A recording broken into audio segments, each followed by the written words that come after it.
নমস্কার নমস্কার বন্ধুরা, আমি দেবকুমার চক্রবর্তী আপনাদের সামনে অনেক দিন ধরেই ভাবছিলাম একটা ভিডিও আনবো।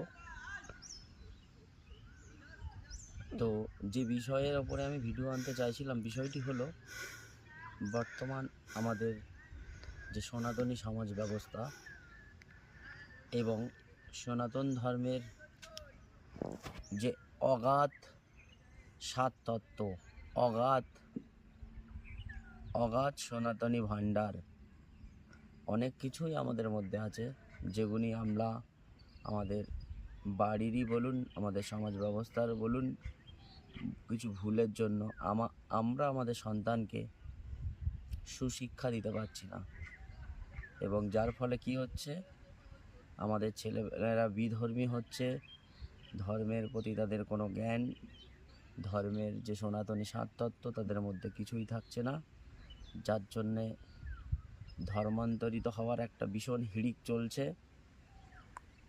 বিভিন্ন স্টেটে দেখা যাচ্ছে সনাতন ধর্ম ছেড়ে আমরা খ্রিস্টান হতে চলেছি এবং খ্রিস্টান ধর্মের সংখ্যা বাড়তে চলেছে। তো আমার এই বিষয়ে কিছু মতামত আছে, সেটি আপনাদের সামনে বলতে চাই। প্রথমত, আমরা আমাদের সন্তানকে সুশিক্ষা দিতে পারছি না।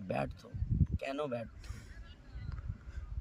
আমাদের সনাতন ধর্মের যে সাত তত্ত্ব, সেটা তো সুদূর প্রসারিত।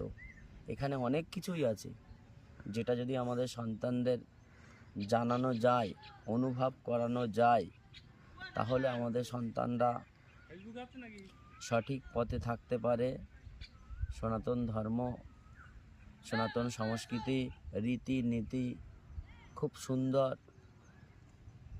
ও শ্রুতিমধুর, সুদূর প্রসারিত, সেটা জানানো দরকার।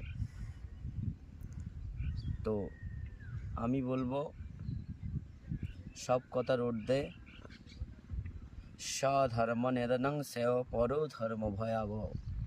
অর্থাৎ বলবো, নিজের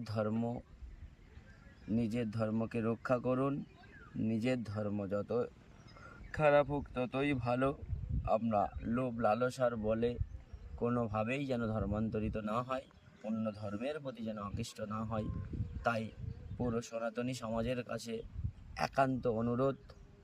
আমার একান্ত অনুরোধ, এই বিষয়টির ওপরে আমরা সবাই, আমাদের যে নেক্সট জেনারেশন, আমাদের যে সন্তান সন্ততি, তাদেরকে আমরা